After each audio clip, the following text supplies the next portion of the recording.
noches a todos. Pues se miran muy bien todos de acá, frescos en esta noche lluviosa, ¿verdad?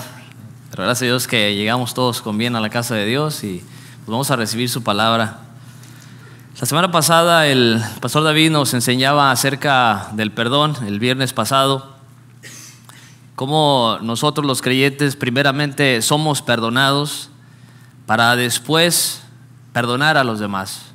Dios nos capacita para poder, de la misma manera como nosotros fuimos perdonados, perdonar a otros. Y hoy me gustaría hablar de la consolación de Dios. Una de las experiencias más comunes en el ser humano es el sufrimiento.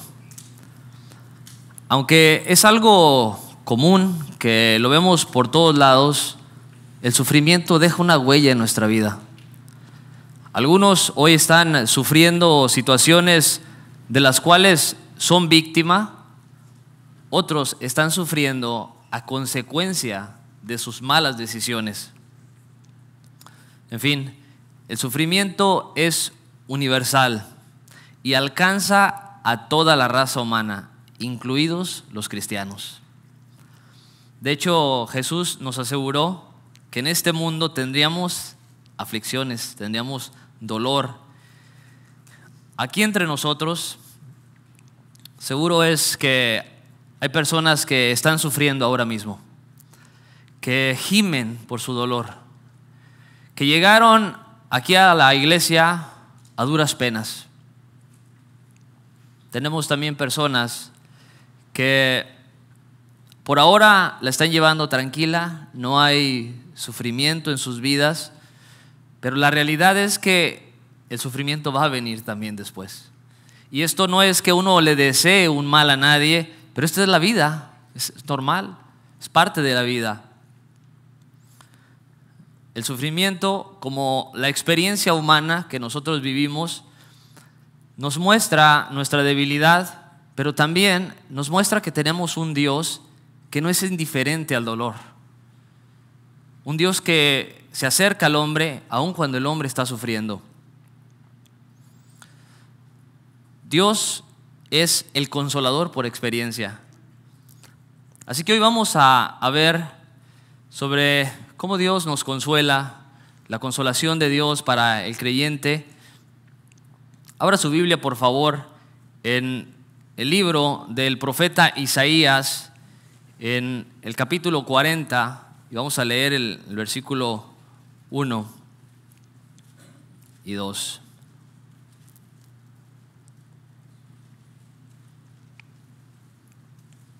¿Lo tiene? Si no, aquí va a aparecer en la pantalla también.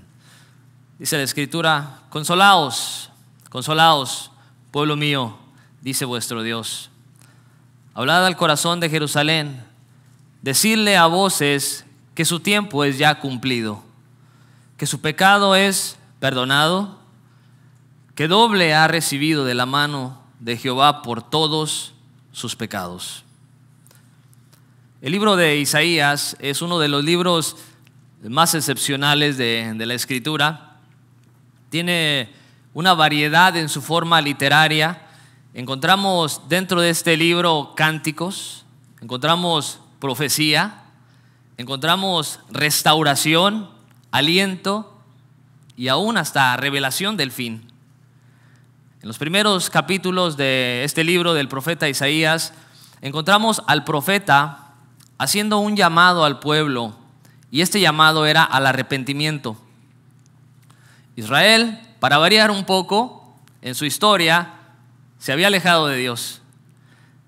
Se había ido a adorar a los ídolos, a los Baales, y aunque había dejado a Dios, aún se mantenía siendo un pueblo religioso. Dios ve esta condición del pueblo y mira que ellos son religiosos, pero que su corazón está lejos de Él. Ellos seguían asistiendo a la iglesia, hacían sacrificios de animales, pero todo era algo mecánico, algo rutinario. No había pasión, no había convicción, no había amor por Dios. Todo eran rituales, Todo era un hábito, no estaba el corazón en ello. Y en el capítulo 29 del versículo 13, el Señor le revela esto a su pueblo y le reclama hasta cierto punto al pueblo. Le dice el versículo 13 del capítulo 29, el Señor dice: este pueblo me alaba con la boca y me honra con los labios, pero su corazón está lejos de mí. Su adoración no es más que un mandato enseñado por hombres. Esta indiferencia del pueblo hacia Dios causaba que ellos cedieran al pecado constantemente, y cuando una persona cede al pecado es inevitable el sufrimiento. Inevitable, no hay manera de evitarlo. Cuando una persona cede al pecado, el sufrimiento es inevitable. Al principio del libro de Isaías, Dios le muestra al pueblo su condición, porque Dios es un experto, Él conoce todas las cosas y Él revela al pueblo cuál es su estado, cuál es su condición. Nosotros somos expertos en engañarnos a nosotros mismos. Pensamos que estamos bien y que andamos bien, hasta que Dios nos pasa los rayos X y nos muestra nuestra realidad. Y esto es lo que Dios le revela al pueblo en el capítulo 1, versículo 5. Le pregunta al pueblo: ¿por qué queréis ser castigados aún? ¿Todavía os rebelaréis? Toda cabeza está enferma y todo corazón doliente. Desde la planta del pie hasta la cabeza no hay en él cosa sana, sino herida, hinchazón y podrida llaga. No están curadas ni vendadas ni suavizadas con aceite. Todo esto era consecuencia por haber abandonado a Dios. Mas Dios no quiere destruir a su pueblo. Dios ama a su pueblo, Dios ama al hombre y los llama al arrepentimiento, a que se vuelvan a Él, a que abandonen sus malos caminos. Y en el versículo 18 ahí del mismo capítulo 1, es un pasaje muy conocido para muchos, Dios le dice al pueblo: venid luego. O sea, ya después que hayan quitado y dejado de hacer todas las cosas que yo les dije que estaban haciendo, que están mal, le dice: vengan luego, dice Jehová, y estemos a cuenta. Si vuestros pecados fueren como la grana, como la nieve serán emblanquecidos. Si fueren rojos como el carmesí, vendrán a ser como blanca lana. Si quisieres y oyeres, comeréis del bien de la tierra. Si no quisieres y fuereis rebelde, seréis consumidos a espada, porque la boca de Jehová lo ha dicho. La condición del pueblo era pésima, como la vida de muchas personas. Había dolor, había sufrimiento por todos lados, y Dios se acerca al pueblo para mostrarles misericordia. No se acerca para destruirlos. La desgracia inundaba las calles de Jerusalén. Había sufrimiento y llanto por todas partes. Y Dios les revela la causa de su sufrimiento. Su condición era tal que sufrían, que se dolían, que estaban enfermos, que no se sanaban. ¿Por qué? Porque eran rebeldes a Dios. Porque no querían obedecer la palabra de Dios. Y ahora, con esto no decimos que todo sufrimiento está ligado a la desobediencia. Puede que Dios en un tiempo nos permita atravesar un tiempo de sufrimiento para probar nuestra fe. O sea, no todo el sufrimiento es consecuencia del pecado. Pero para el pueblo del tiempo de Isaías, su sufrimiento estaba ligado a su desobediencia. Y uno pensaría, bueno, sin duda, una vez que el profeta les empezó a decir: ¿están dolidos? Sí. ¿Están enfermos? Sí. Bueno, esto es lo que tienen que hacer, vuélvanse a Dios. Y uno diría: no, pues ya con eso ya se volvieron a Dios de seguro. ¿Qué creen? No. Estaban sufriendo, estaban dolidos, y Dios viene y les muestra la condición y dice: hay una solución, vuélvanse a mí. Pero ellos dijeron: no, nosotros queremos seguir igual. Es como cuando tienes a tu hijo, a los que tienen hijos, y el joven no quiere nada con Dios. Y el papá le dice: hijo, vuélvete a Dios. Mira, el Señor tiene cosas buenas para ti, tiene planes para tu vida. Y él dice: no quiero nada de Dios. Y lo ve al hijo amargado, con una cara así como de limón chupado. Y no tiene ganas de nada. Siempre está amargado, enojado, triste, no encuentra sentido para su vida. Y el papá le dice: esta es la salida, no tienes que estar ahí. Déjame en paz. O sea, le están mostrando la salida a su sufrimiento, la solución. Pero dice: no quiero. Hay dolor que es causado por la rebeldía del corazón del hombre, que se rebela contra Dios, que no quiere volverse a Dios y se va endureciendo el corazón. Y quizás usted diga: yo pensé que nos iba a hablar de la consolación. Sí, vamos a hablar de la consolación.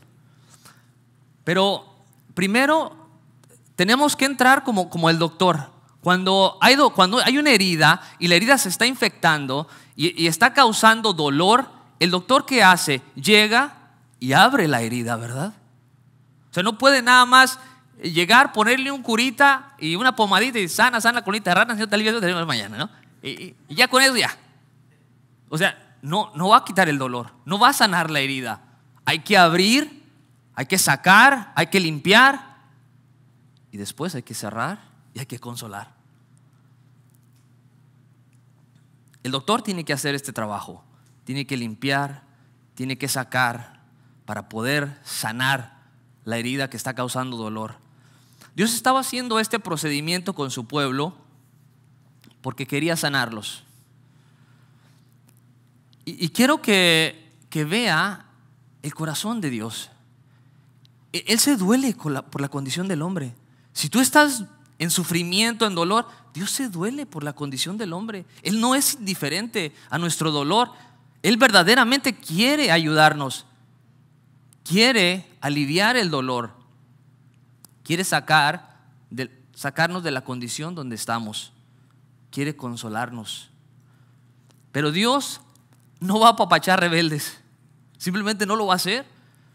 En el capítulo 65 del mismo libro de Isaías, en el versículo 2, Dios le dice al pueblo: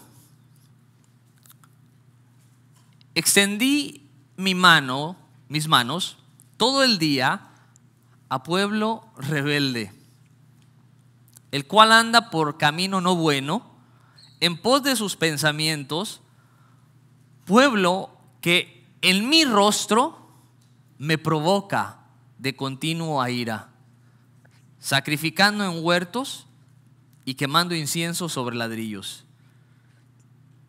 Dios quiere ayudar al pueblo, extiende sus manos, pero si nosotros vemos el texto, dice que el pueblo decía no. Él extendía sus manos para ayudarlos, para rescatarlos, para sanarlos, y ellos decían no quiero. El pueblo, fíjense, se iba y se escondía en los huertos y quemaba incienso a sus ídolos y pensaba que Dios no los veía.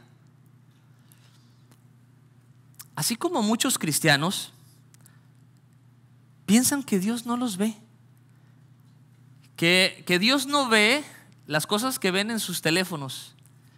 Piensan que cuando se meten al baño en el teléfono nadie los ve y Dios está ahí viendo lo que estamos viendo. Lo que hace el cristiano a la noche, en la madrugada, que se mete a ver, ahí está Dios viendo. Muchos cristianos piensan que Dios no los ve y Dios los está viendo. El pueblo iba y se escondía allá a quemar incienso en el monte, debajo de los árboles, y Dios los miraba. Dios le dice al pueblo: los estoy viendo y ustedes en mi propia cara me están provocando. Están haciendo estas cosas para provocarme, para hacerme que yo me enoje. Y como el pueblo no quiso volver a Dios, entonces vino la sentencia de Dios. Y la verdad es de admirar esto, porque como hombres ya la estamos pasando mal.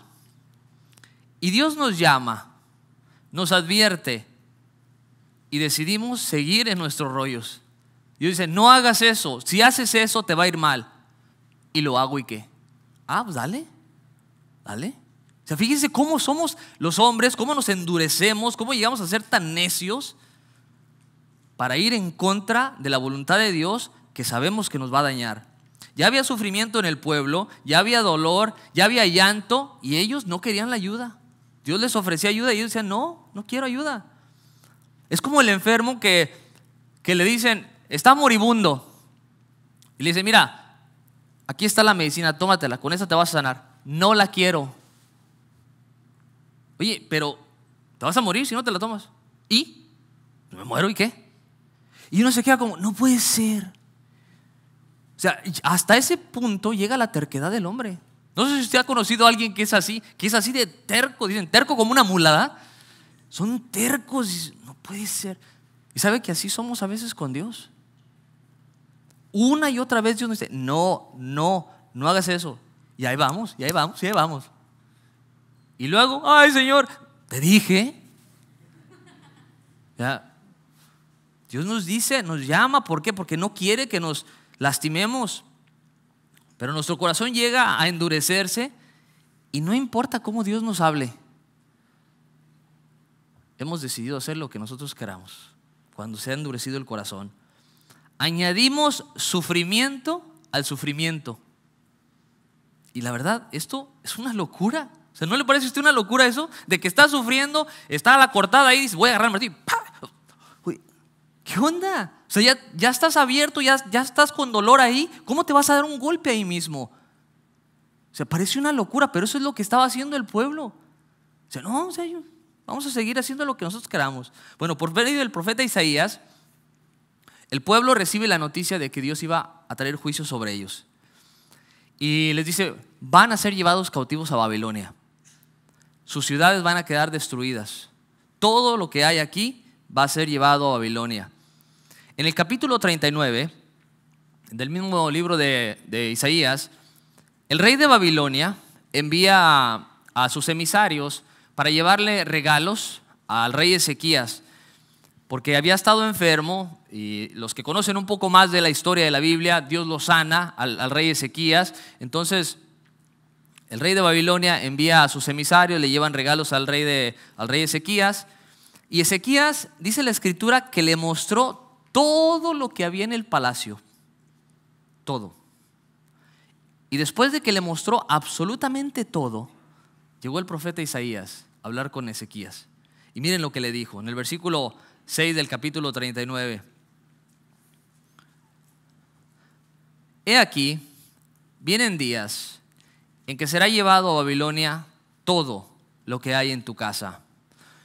Y lo que tus padres han atesorado hasta hoy, ninguna cosa quedará, dice Jehová. De tus hijos que saldrán de ti y que habrás engendrado, tomarán y serán eunucos en el palacio del rey de Babilonia. Dios le había extendido 15 años a la vida de Ezequías. Y durante esos 15 años hubo paz, el reino estuvo estable. Y durante ese tiempo Dios sigue llamando al pueblo, dándoles tiempo para que se volvieran a Dios de corazón, para que dejaran ese corazón duro y se volvieran a Dios. Pero ¿saben qué? No lo hicieron. Y curiosamente, hay creyentes que están en pecado. Escuche bien. Están sufriendo, Dios los llama a que se vuelvan, pero el creyente está apapachando su pecado. Dice, no. Y Dios dice, te estoy viendo, ya te dije que dejes ese pecado. Dice, no, pero ¿cómo lo voy a dejar? Así estaba el pueblo, estaba apapachando su pecado, su idolatría. Y Dios les estaba dando tiempo, les dio tiempo. Pero ¿saben qué? El tiempo se terminó. Se termina el tiempo. Hubo un caso lo te había platicado con un hermano de un televangelista muy famoso aquí en Estados Unidos, que sucedió un caso muy, muy lamentable, la verdad. Y lo digo con temor y temblor porque este varón era un hombre, es un hombre muy usado por Dios y bueno, tenía algo oculto y Dios por medio de otro varón a quien le habló y le dijo, ¿sabes qué? Dile a este televangelista que cierre todo, que deje todo, que cierre. Y él no quiso. Dijo, no, ¿cómo voy a dejar todo esto? ¿Y sabe qué? El tiempo se le cumplió. Dios expuso, sacó a la luz el pecado y se vino abajo. O sea, todo se le vino abajo, su ministerio. Dios nos da tiempo. Nos dice, deja eso, porque si no, va a salir a la luz y el sufrimiento va a ser muchísimo mayor de lo que tú te imaginas. Fíjense, ¿cómo es la misericordia de Dios? Nos dice, yo no quiero que, o sea, ya estás mal, ya estás sufriendo, pero si persistes, va a ser peor. Abandónalo. Eso es la misericordia de Dios. ¿O no lo ve usted como un acto de misericordia de Dios? Un acto de amor, de paciencia, de longanimidad de parte de Dios hacia nosotros. Pero no sé por qué nosotros pensamos que nos podemos salir con la nuestra. Es que el corazón es engañoso. Nos hace creer que a él sí le pasó, pero a mí no. Y pensamos así, nos engañamos. Por cierto, si usted está ocultando algún pecado, tome esto como una advertencia de parte de Dios.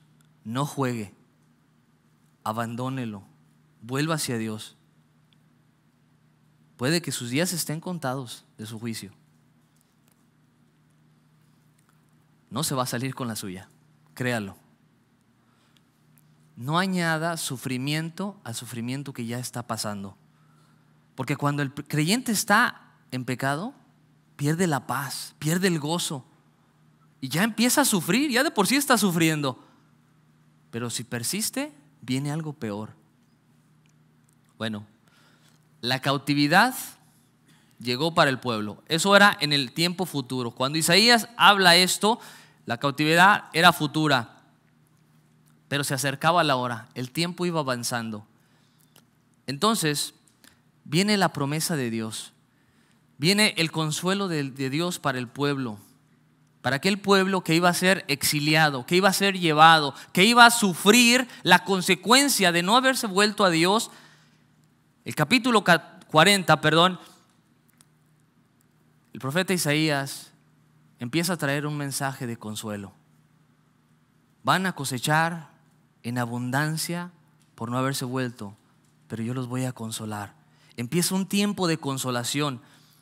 Este mensaje que Isaías da aquí al inicio del capítulo 40 en adelante era para los profetas, era para los ministros, era para que ellos durante el tiempo del exilio, cuando ya se llegara el tiempo de regresar nuevamente a Jerusalén, empezaran a consolar al pueblo, empezaran a ministrar al pueblo, a traer esperanza, a traer nuevamente aliento.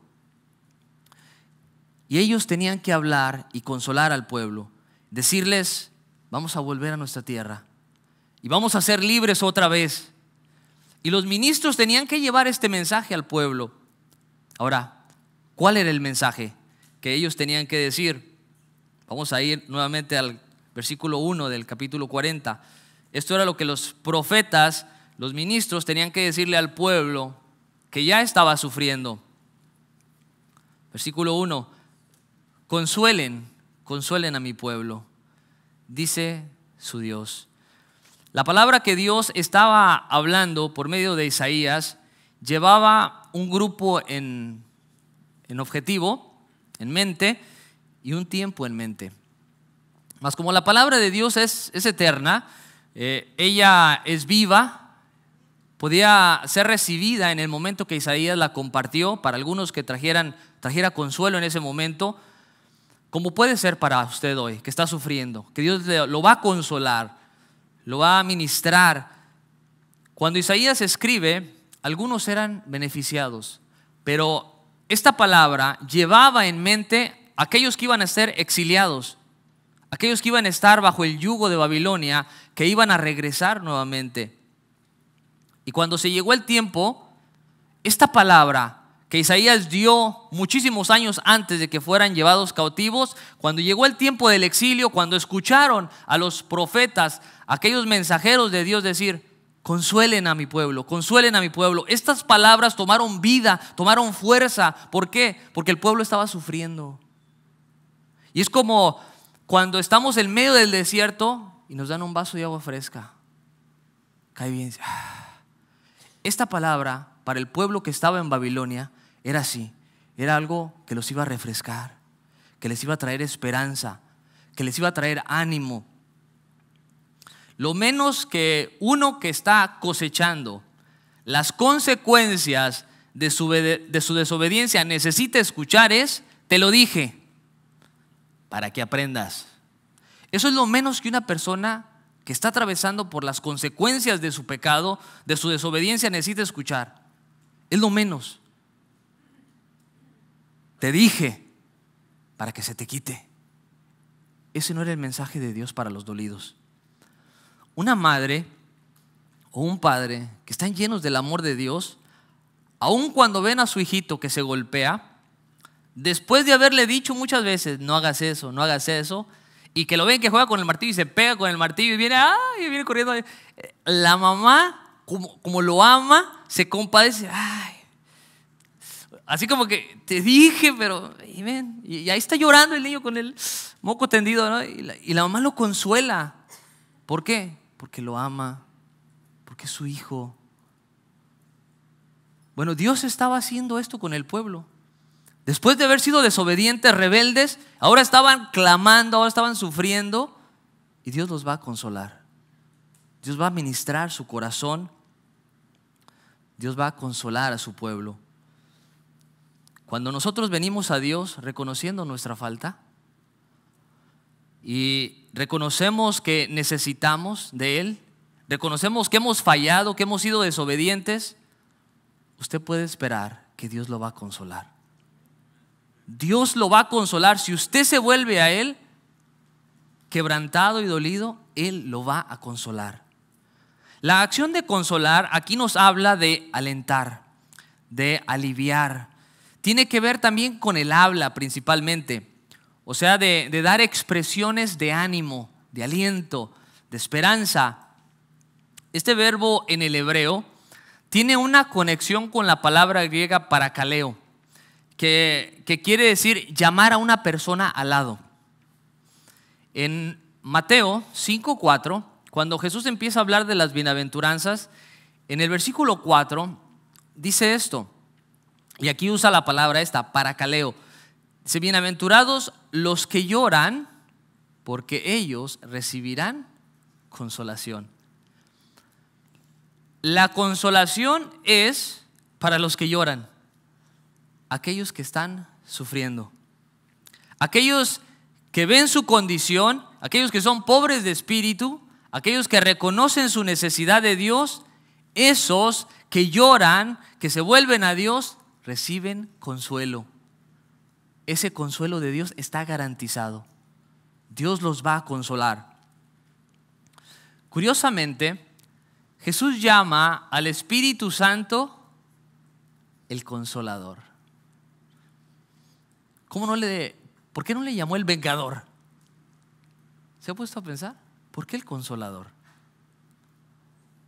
El Paracletos. Aunque esta palabra tiene un significado parecido a la otra que acabamos de ver, a parakaleo, que también quiere decir el que viene al lado, tiene otras implicaciones esta palabra. Habla no solo de que viene al lado, pero de que tiene la capacidad y la adaptabilidad para prestar ayuda.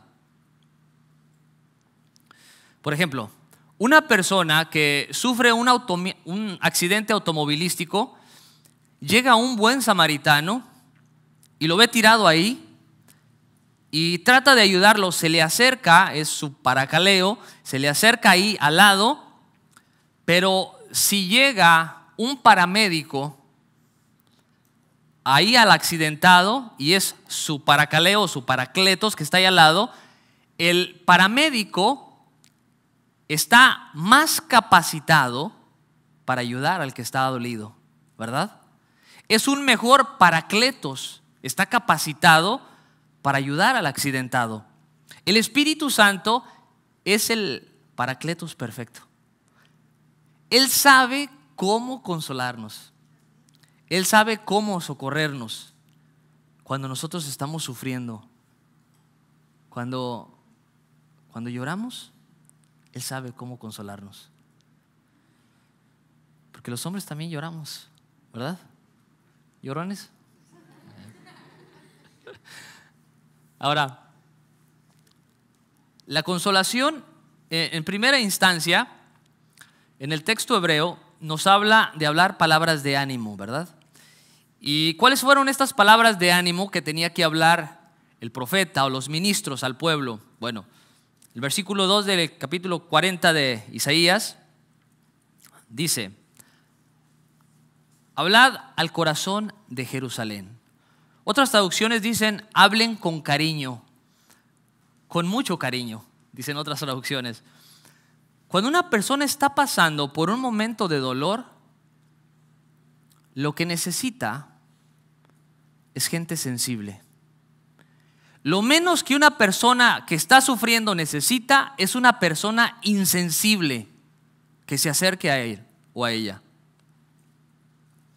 Hace tiempo escuché a un pastor que daba una ilustración que me gustó mucho, porque él decía, en una ocasión él iba a una conferencia y había hecho mucho frío, había nevado. Entonces, camino al aeropuerto, él tiene un accidente. Y en el accidente resulta que ahí él quedó pues golpeado y no se podía mover. Y después llegan los paramédicos. Entonces, cuando llegaron los paramédicos, dice él que empezaron a hablarle con un cariño, con una amabilidad increíble, que se le acercaban y le decían: ¿le duele aquí? Y si lo muevo un poquito, ¿le duele? Y sí me duele. Y aquí si lo muevo para acá, ¿le duele? Bueno, aquí no. Y que le hablaban con un cariño y un cuidado y un tacto. ¿Por qué? Porque estaba herido. Dios instruye a los siervos para que seamos sensibles, para que el siervo sea sensible cuando alguien está sufriendo. Para que seamos cariñosos, para que seamos cuidadosos. La gente no necesita que lleguemos con palos y machetes, cuando está sufriendo. La gente necesita que seamos sensibles a su dolor. Este pastor continuaba diciendo: ¿saben qué? Yo me sentí tan bien cuidado por estos paramédicos que su ayuda me fue de gran bendición. O sea, le salvó la vida hasta cierto punto, ¿no? Yo no me imagino a unos paramédicos que llegan, está el golpeado ahí, accidentado, ¿no? Adentro, atrapado, y se imagina llegando a los paramédicos ahí y lo ven y dice: ¡chin! Este no la va a librar. O sea, y el que está ahí adentro como que, ¿qué onda con ese, no? Y luego lo ve y se le acerca y dice: de seguro venía borracho. Y el que está ahí adentro así como que no. Y luego lo voltea y lo ve y dice, y le dice a otro: este no llega al hospital, ¿eh? Sí, el otro está ahí o sea, ¿se imagina ese tipo de ayuda? O sea, si ya se siente mal, ahí lo están tronando, ¿no? Los ayudadores le están dando con todo. Hay cristianos que son así de pésimos para consolar, Como consoladores son terribles. No tienen ni una pizca de tacto. Parece que son como de fierro, de hierro. No se conmueven con el dolor ajeno. Por cierto, si este es su caso de usted, eso no es normal, Pídale al Señor que le dé mayor sensibilidad. Señor, hazme sensible. Yo batallo para dolerme con los que se duelen, pero ayúdame. No quiero ser insensible. Ayúdame a dolerme con los que se duelen. Ayúdame a ser un buen consolador también. A ministrar al que se está doliendo. Porque la gente pasa por cosas difíciles y a veces le toca a usted. ¿Cómo va a ministrar al que está dolido? ¿Cómo va a ser su consolador? ¿Va a llegar con palos y machetes? ¿O se va a doler? ¿O va a ser cuidadoso? ¿O va a ser sensible? Porque fíjense que hubo una historia que es muy conocida por todos, que es la historia de Job, ¿no?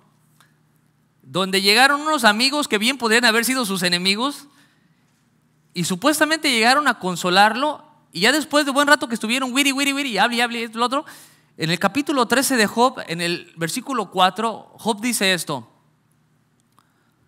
porque ustedes son unos incriminadores, como médicos no valen nada.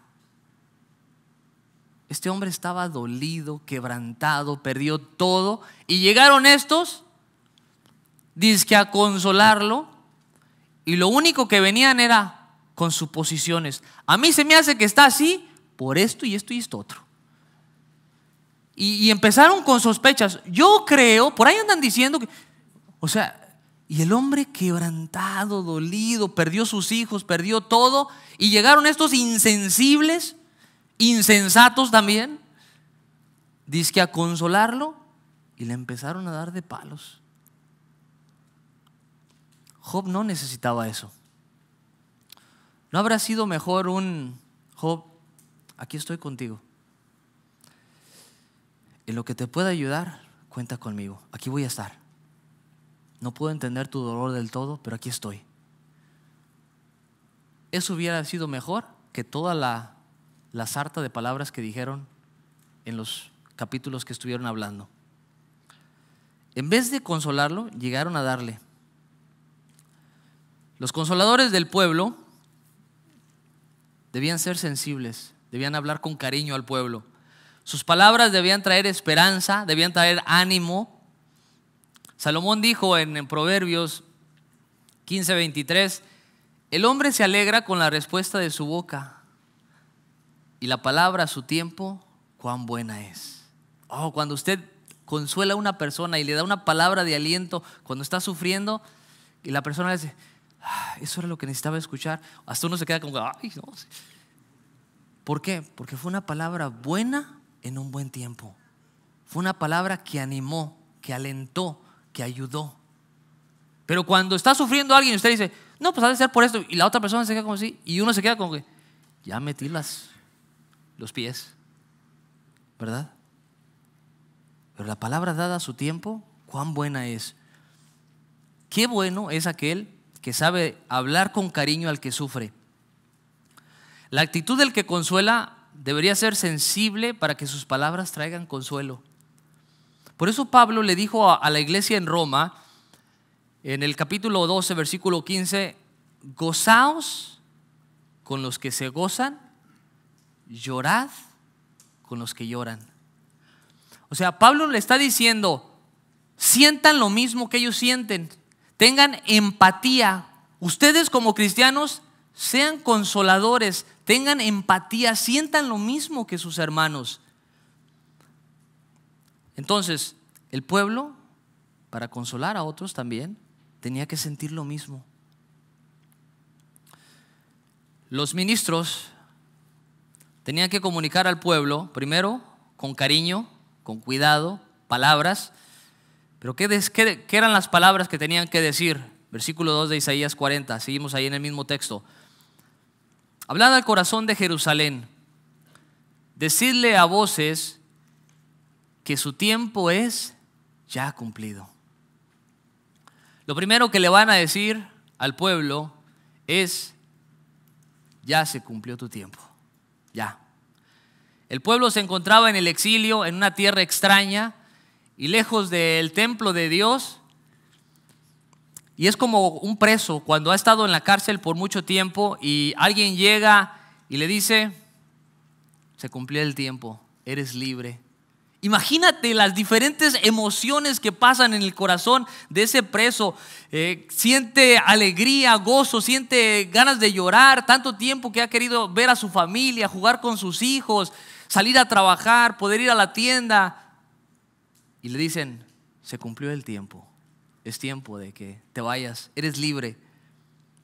Así estaba pasando con Israel. Dios le dijo: dile a mi pueblo que se cumplió el tiempo ya. Dile a mi pueblo estas palabras, porque esto va a animar sus corazones, esto los va a alentar, esto les va a dar esperanza, les va a traer vida, les va a traer fuerza.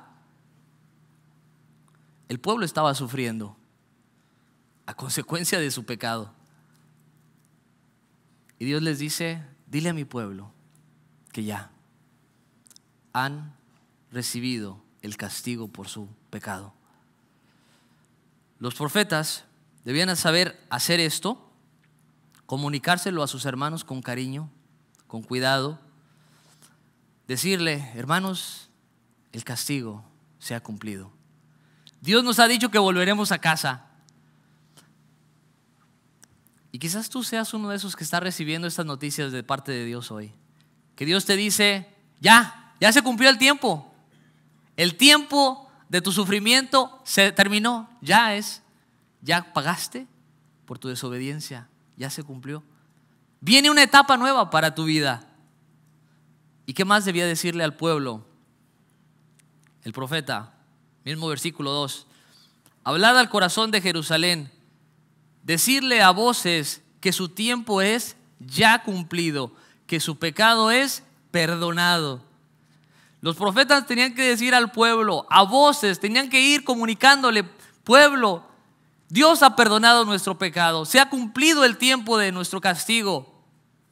Del capítulo 40 de Isaías en adelante, de hecho se le conoce a esta sección del libro como el segundo Isaías, porque el tono el contenido de estos capítulos cambia totalmente. Isaías empieza a traer mensajes de aliento, de ánimo, de esperanza, de respaldo de Dios. Ahí están tantos textos hermosos que conocemos donde Dios dice: no temas, yo estoy contigo, que recitamos, que nos conocemos. Están ahí, de Isaías 40 en adelante. Dios alentando a su pueblo, animándolos, consolándolos. Y Dios les dice: su pecado ha sido perdonado. En Isaías 43, 25, que está en la misma sección, dice el Señor: yo soy el que borro tus rebeliones por amor de mí mismo, y no me acordaré más de tus pecados. Cuando una persona cae presa y cumple la sentencia de la cárcel, al salir de la cárcel ha pagado su castigo, ¿verdad? Pero su sentencia queda en el récord de esta persona de por vida. O sea, si estuvo en la cárcel, cumplió su sentencia, eso queda en su expediente de por vida. Mas en nuestro caso, en el caso del cristiano, Dios le dice: pueblo mío, tú que has creído en Cristo, que has sido lavado con la sangre de Jesús, tu pecado ha sido borrado. Eso no ha quedado en tu expediente. El Salmo 103, versículo 12, fíjense lo que dice, porque es impresionante cómo lo que Dios hace con nosotros, cómo Dios perdona nuestro pecado. Dice: cuanto está lejos el oriente del occidente, hizo alejar de nosotros nuestras rebeliones. Ha quedado tan lejos que nunca se volverán a juntar. Miqueas 7:19, otro texto muy conocido, dice el Señor al pueblo: Él volverá a tener misericordia de nosotros, sepultará nuestras iniquidades y echará en lo profundo del mar todos nuestros pecados. Mientras el pueblo se encontraba sufriendo, siendo de burla para los babilonios, Dios le recuerda: tu pecado ha sido borrado. Yo no me acuerdo más de tu pecado. Te he perdonado, te he limpiado. Puedes regresar a tu casa. Puedes regresar a mi tierra. Y así pasa con nosotros. Cuando estamos sufriendo, viene el enemigo de nuestra alma y nos recuerda nuestro pasado oscuro. Esos pecados del pasado. Y el enemigo te dice: ¿cómo te atreves a acercarte a Dios? bien sabes lo que hiciste hace un año. ¿A poco ya se te olvidó lo que hiciste hace un mes? ¿Y lo que hiciste la semana pasada se te olvidó? Y empieza a torturar el alma del creyente. Y Dios le dice al pueblo por medio de su ministro: dile al pueblo que su pecado ha sido perdonado. Dile a mi pueblo que yo no me acuerdo más de su pecado, que lo que tú hiciste, que ya pediste perdón, Dios no se acuerda. Ha quedado borrado, ha quedado limpiado. Dios no tiene memoria de eso. Lo ha limpiado completamente. El pecado ha sido borrado. Y dice, es más, de hecho, cuando se acercan a mí a pedirme perdón, no sé de qué están hablando. Yo ya no me acuerdo. A veces está el cristiano: Señor, perdóname por lo que hice ayer. Y ya van como 5 o 10 veces que pide perdón y Dios está como: ¿de qué estás hablando? En la primera vez yo te perdoné. Pero el enemigo nos acosa. Y Dios dice: ya está. Y esta es una manera de consolar al pueblo. ¿Sí se dan cuenta cómo Dios está consolando al pueblo? Está diciendo: esa carga que vienes arrastrando, ya te perdoné.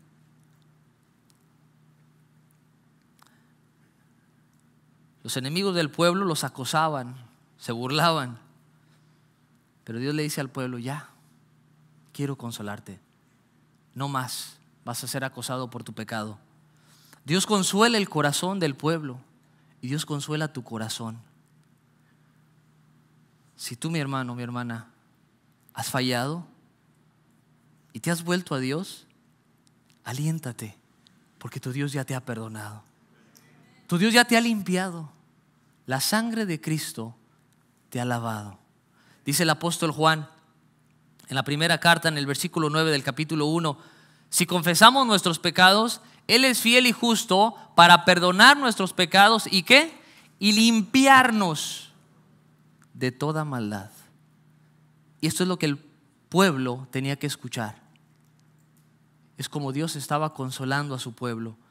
Dios consuela el corazón de su pueblo y le dice: se llegó el fin de este tiempo. Tu castigo ha quedado pagado. La disciplina llegó a su fin. Ahora vas a iniciar una nueva etapa. Ahora vas a iniciar limpio, no sucio. Ahora vas a caminar limpio. Vas a regresar a mi tierra limpio. Es un tiempo nuevo, es un momento nuevo. El pecado ya ha sido quitado.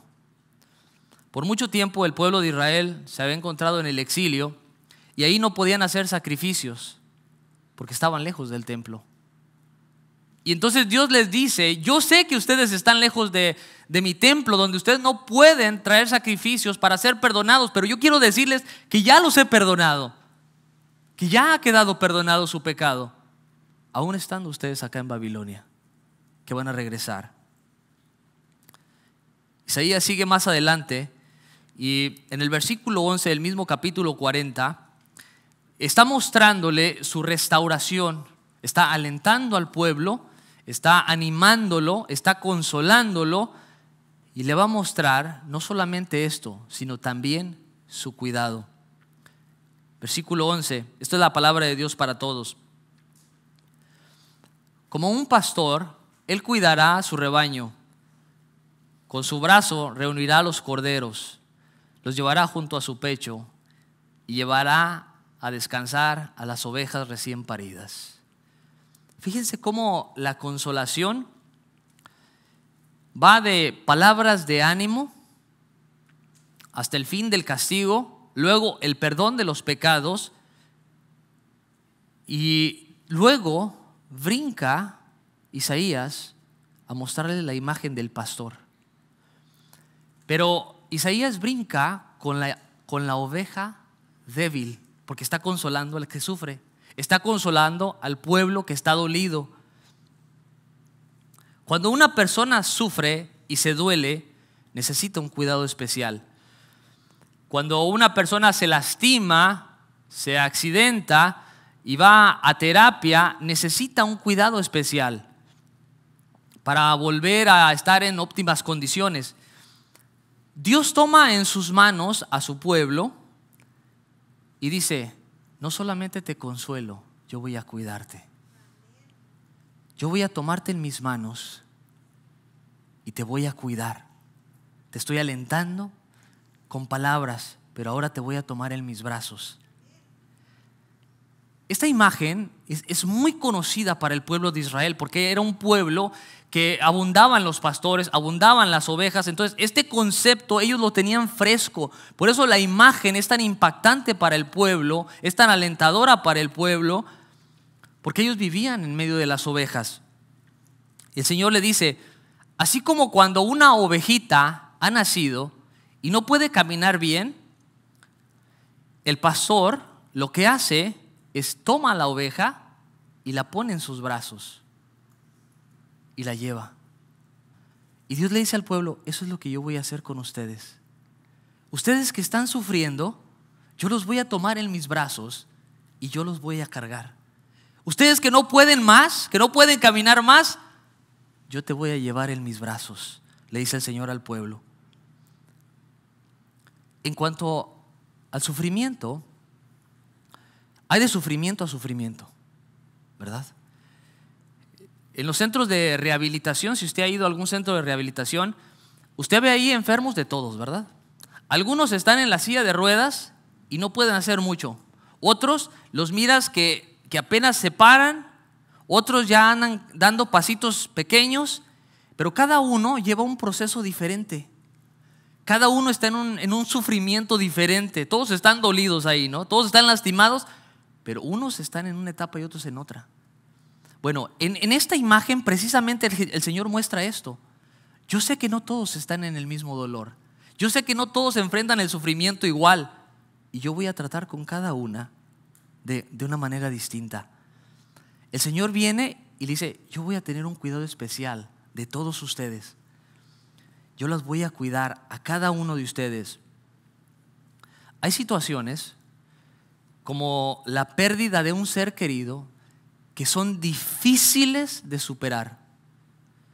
Pero el buen pastor se acerca a la oveja para llevarla cerca de su pecho. Fíjese qué imagen, de aquel que está sufriendo, de aquella persona que está dolida, quebrantada, que no puede superar. El Señor dice: yo te llevo en mis brazos, te llevo cerca de mi corazón aquí. Pone la oveja aquí, cerca de su corazón. Y esto es algo maravilloso, porque esta analogía nos muestra su amor y su paciencia en nuestra debilidad. El pastor no llega golpeando las ovejas. Ay, tú, órale para allá, a ver si le apuras, ¿no? O sea, va la ovejita así que media moribunda y a ver si le echas ganas, órale. No, o sea, el pastor es inmensamente cuidadoso, porque la oveja es un animalito sensible. Y agarra a la débil y se la acerca cerca de su corazón. Él no las golpea. Él las lleva a su paso a cada una y las alienta y la cuida. En los momentos cuando nos sentimos más débiles, escuche bien esto, es cuando el Señor está más cerca. A veces decimos: Señor, quiero correr, pero no puedo, me duele. Quiero salir rápido de este hoyo en el que estoy, pero no avanzo.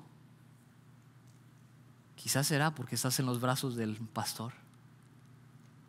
Tú quieres correr ahí, las patillas ahí, pero el pastor te lleva aquí. Todavía no puedes correr. Yo te estoy cuidando. Y esa es la imagen, una imagen de consuelo, de ternura para aquella oveja que verdaderamente está dolida, que está quebrantada, que no puede, que quiere, pero no puede. El pastor la lleva ahí. La sanidad del alma tiene un proceso. Y el Señor Jesús conoce el proceso de cada uno. Isaías dice que llevará a descansar a las ovejas recién paridas.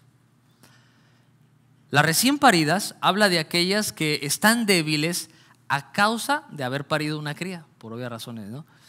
Estas necesitan un cuidado especial porque están débiles. Y no solo están débiles, sino que tienen que amamantar a la cría. Entonces la oveja, la madre, de por sí ya está débil, entonces no puede avanzar tan rápido como el resto de las ovejas, porque está débil, y encima de eso tiene el chamaquito ahí que está queriendo comer, entonces no puede ir al mismo paso que las demás ovejas. Y el Señor dice que Él toma las recién paridas y las lleva a descansar. Él no las va empujando ni pateando.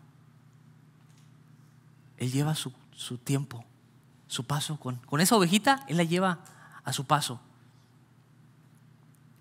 Las recién paridas son un caso especial donde el Señor trata con ellas y va al pasito con ellas, los va restaurando, va cuidando de ellas. El Señor no nos lleva a latigazos. No somos vacas ni caballos. Él nos compara con ovejas. Y nos lleva ahí despacito. Dios te consuela, mi hermano y mi hermana, a como tú necesitas. En el consuelo que tú necesitas, el Paracletos, que es el capacitado para estar al lado tuyo, Él sabe cómo consolarte. Él sabe lo que tú necesitas escuchar. Él sabe el área donde te duele. Y ahí Él llega y te ministra. El Señor Jesús, conoce a cada uno de sus hijos y sabe qué tan rápido cada uno puede avanzar. Hay algunos que sí pueden correr y deberían estar corriendo, pero hay otros que apenas pueden caminar. A cada uno lo lleva a su paso. Fíjense que esta analogía del pastor y las ovejas débiles, se conecta mucho con el aspecto del Espíritu Santo, del Paracletos. Cómo Jesús toma la oveja y la pone cerca. Y el Paracletos, el Espíritu Santo, viene a hacer eso precisamente con nosotros. Se acerca y nos consuela. El apóstol Pablo, que era un rabino en su tiempo, que tenía un vasto conocimiento en todo esto, él entendía el concepto de la oveja, del pastor, él conocía todo esto. Y Pablo, en el conocimiento que tenía y en la revelación que había recibido de parte de Dios, en la segunda carta a los Corintios empieza a hablar porque conocía al Dios del Antiguo Testamento que consolaba, y viene y habla a la iglesia en Corinto y empieza a hablar, adivine de qué, del consuelo. Y le dice esto en el capítulo 1 de la segunda carta a los Corintios, versículo 3.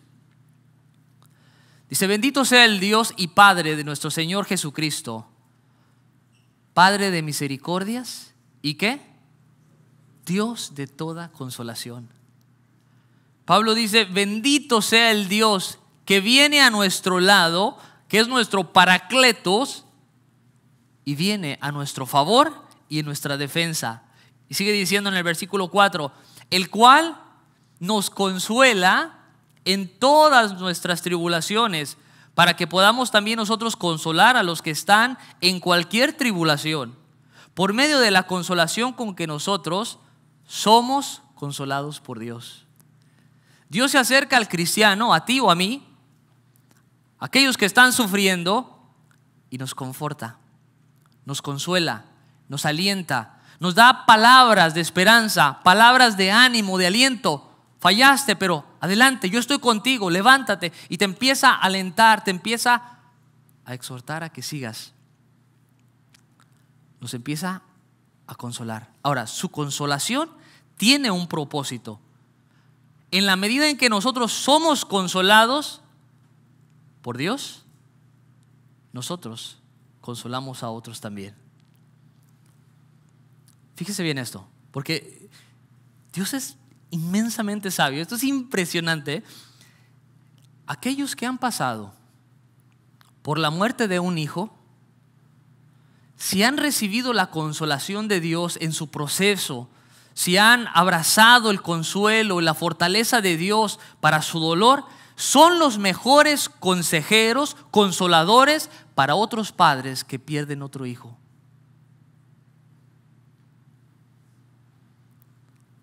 Estos cristianos que han perdido un hijo pueden acercarse a aquel padre que el mundo se le viene abajo porque perdió su hijo y no sabe cómo procesar lo que está pasando y está quebrantado y la vida se le vino abajo.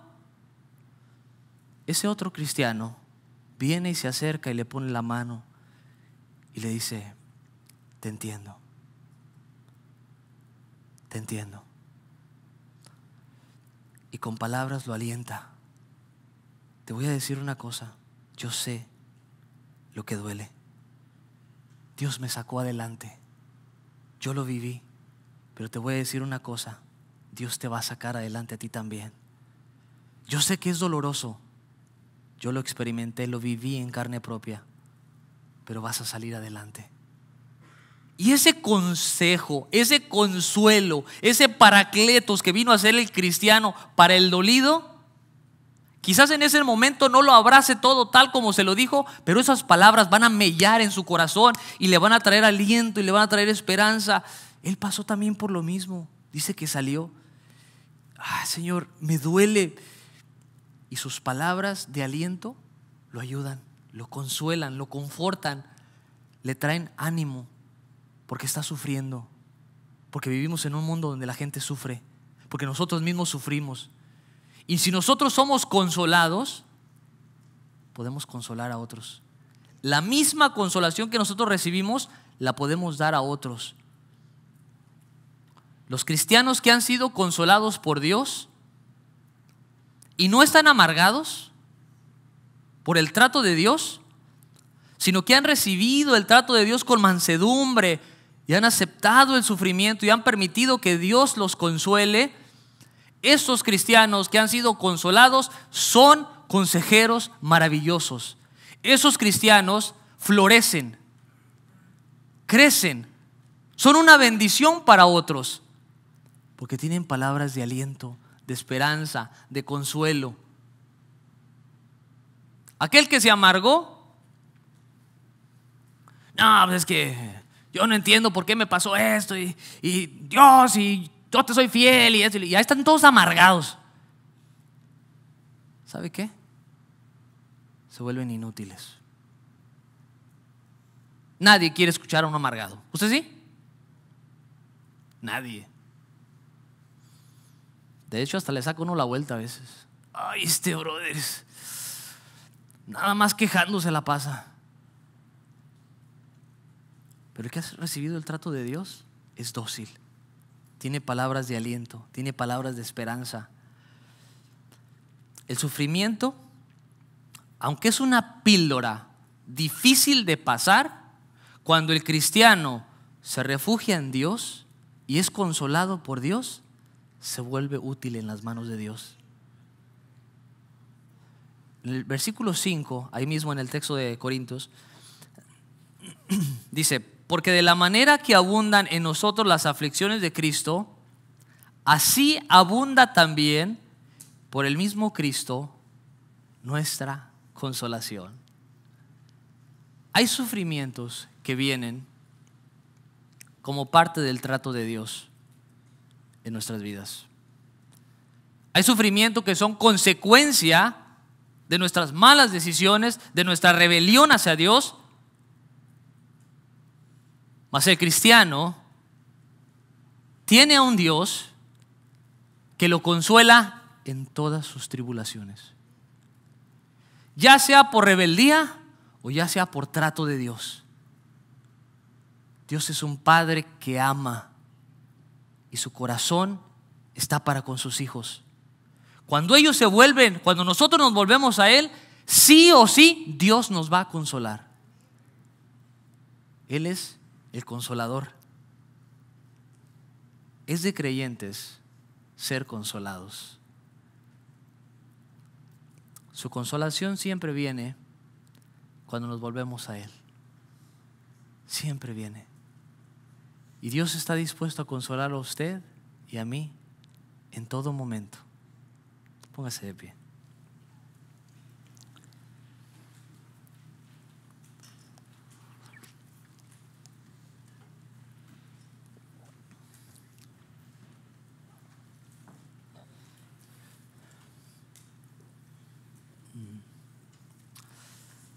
Me gustaría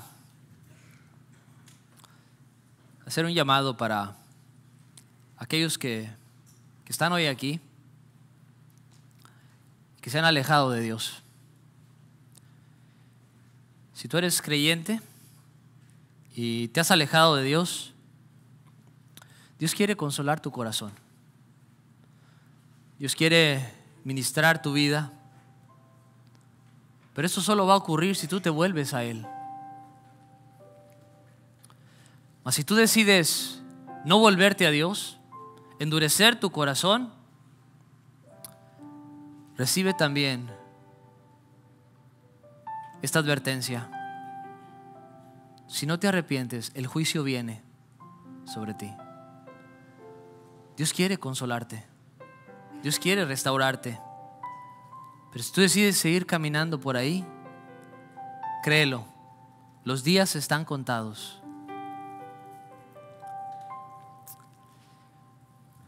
Yo quiero llamarte a que te pongas a cuentas con Dios. Si ese eres tú, que estás lejos de Dios, huyendo de Dios, hoy es el día en el que tú te puedes volver a Dios y recibir el consuelo. ¿Por qué quieres seguir sufriendo? ¿Por qué quieres seguir huyendo? ¿Por qué? Hay gracia disponible para ti. Hay perdón disponible para ti. No tienes por qué seguir. Dios quiere consolarte. Dios quiere restaurarte.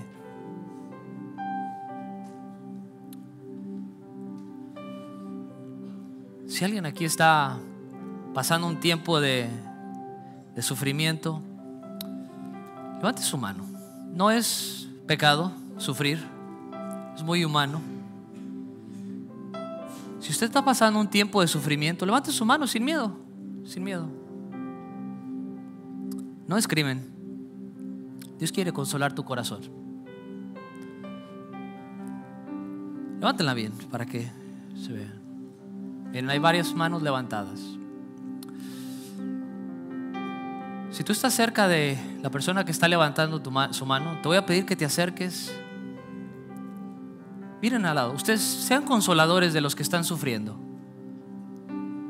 Acércate a tu hermano o tu hermana que está sufriendo. No importa que sea más de uno. No tengan temor. Aquí está alguien que está levantando su mano atrás. Acérquense a él.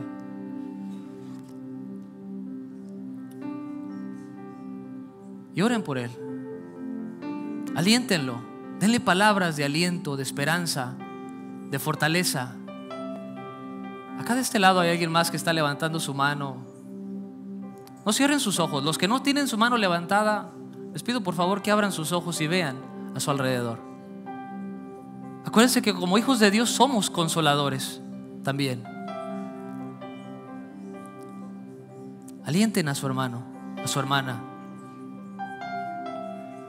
Hoy necesita él, ella, la consolación de Dios.